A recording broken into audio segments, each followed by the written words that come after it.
দেখো আমরা এই নির্ণয়টার সমাধান দেখব, মানে এই অঙ্কটার সমাধান দেখব যে আমাদের এটা দেওয়া থাকছে নির্ণয়ের, এখান থেকে আমাদের এটা প্রমাণ করতে হবে।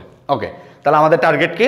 আমাদের টার্গেট হচ্ছে প্রমাণের মতো করে মানে সাধারণ উৎপাদকটা কমন নেওয়া, বাট যেভাবে সরাসরি থাকে তাহলে তো আলহামদুলিল্লাহ, যদি সরাসরি না থাকে তাহলে আমাকে যোগ বিয়োগ বা গুণ ভাগ করে যেভাবে হোক, সারির সাথে সারি যোগ, সারির সাথে সারি বিয়োগ, যেভাবে হোক করে কী করতে হবে, আমাদের এটা বানাইতে হবে। এখন এই জায়গায় একটা কথা থাকে যে আমরা সরাসরি যদি বিস্তার করে দিই তাহলে কি এটা পাবো না? হ্যাঁ, অবশ্যই পাবো, সরাসরি বিস্তার করলে আমরা এটা পাবো, কিন্তু আমাদের যে মানে কাঙ্ক্ষিত যে সহজ কাজটা এটা কি হবে, অনেকটা জটিল হবে।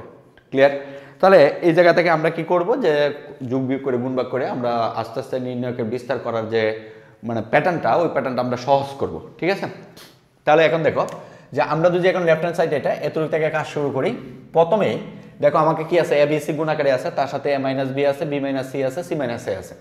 তাহলে আমরা যদি একই সারি বা কলাম বরাবর যদি একই সারি অথবা একই কলাম বরাবর যদি সেম কমন জিনিস পাই তাহলে আমরা কমন নিয়ে নিব। তাহলে এই জায়গা থেকে দেখো এই কলম থেকে কি আছে, একটা এ কমন যায়। ওকে, কমন নিয়ে নিলাম। আবার এই কলম থেকে কি করা যায়, এই কলম থেকে একটা বি কমন যায়, নিয়ে নিলাম বি কমন। এই কলম থেকে কি কমন যায়, সি কমন যায়। তারপর আমাকে নির্ণয়টা কি তাকে একটু দেখো, যে এখান থেকে এনে নিছি তাকে হচ্ছে 1, এখানে এ স্কোয়ার ছিল একটা এনে নিছি তাকে হচ্ছে এ, এখানে এ কিউব ছিল কমন নিয়ে নিছি তাকে কত, এ স্কোয়ার। তাহলে এখান থেকে বি কমন নিছি 1, এখান থেকে বি স্কোয়ার ছিল তাহলে বি, এখানে বি কিউব ছিল একটা নিয়ে নিছি তার মানে হচ্ছে বি স্কোয়ার। তার মানে এখানে 1, এরপরে হচ্ছে কত সি, এরপরে কত সি স্কোয়ার। তাহলে দেখো আমাদের কিন্তু অটোমেটিকলি পার্মানেন্ট যে এবিসি সেটা চলে আসছে। এরপরে হচ্ছে যে আমরা এখন আর কি কমন যায়, আর কোনো কিছু কমন যায় না। এখন আমরা তাহলে কমন নেওয়ার মতো প্রসেস করতে হবে। পদ্ধতি কি, যোগ বিয়োগ, সারির সাথে সারি যোগ, কলামের সাথে কলামের যোগ।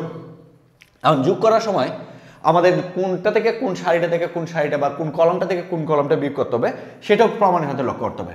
দেখো এখানে আছে একটা প্রমাণ আছে হচ্ছে কত, এ মাইনাস বি। এখন যদি আমি এখান থেকে এটা বিয়োগ করি তাহলে তো এটা জিরো হয়ে যাবে, এটা নিয়ে কোনো চিন্তা নাই।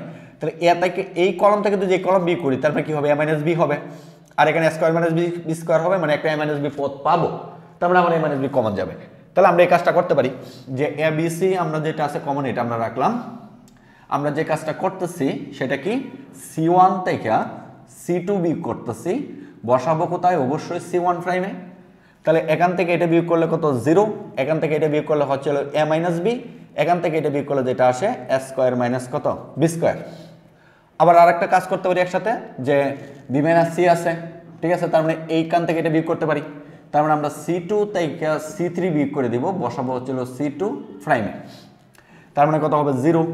আবার বি মাইনাস সি, তার মানে বি মাইনাস সি, এরপরে কত বি স্কোয়ার মাইনাস হচ্ছে সি স্কোয়ার। আর একটা যেটা আছে এটা ভেবে রাখতে হবে, এটাকে আর কিছু করা যাবে না, যে 1c এরপরে কত সি স্কোয়ার। ক্লিয়ার? এ হচ্ছে আমাদের নির্ণয় একটা, বুঝতে পারছো? এখন দেখো এই যে স্কোয়ার মাইনাস বি স্কোয়ারকে আমরা কিন্তু লিখতে পারি যে কত এ স্কোয়ার, মানে আমি লাইনে লিখতেছি এ স্কোয়ার মাইনাস বি স্কোয়ার, কিন্তু আমি লিখতে পারি যে এ মাইনাস বি ইন্টু কত এ প্লাস বি, এটা আমি লিখতে পারি।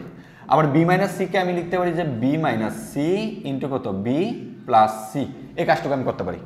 তাহলে দেখো যে এই যে পুরা কলাম থেকে এ মাইনাস বিটা কি কমন যায় না, এই যে এ মাইনাস বি কমন যায়, তার মানে এ বি সি তো আসিলই, এ মাইনাস বি আমরা কমন আনতেছি।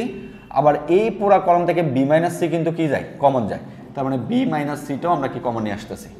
তার মানে এই জায়গায় থাকলো কত 0, এই জায়গায় থাকলো 1, এই জায়গায় থাকলো কত শুধু এ প্লাস বি। আর এই জায়গায় থাকলো এখানে 0, এখানে থাকলো 1, এই জায়গায় থাকলো বি মাইনাস সি নিয়ে গেছে, শুধু থাকলো বি প্লাস সি। আর এখানে যা আছে তাই থাকবে 1c সি স্কোয়ার। ঠিক আছে? তাহলে আমাদের নির্ণয়ের মানে কোনো পরিবর্তন হলো না। এখন আমরা বিস্তার করে দিব। তাহলে আমরা যদি বিস্তার করে দিই এ বি সি ইন্টু কত এ মাইনাস বি, এরপরে কত বি মাইনাস সি। হ্যাঁ, আমাদের এই অংশটুকু পর্যন্ত আসতে পারছে, তার মানে সি মাইনাস এটা খালি প্রয়োজন।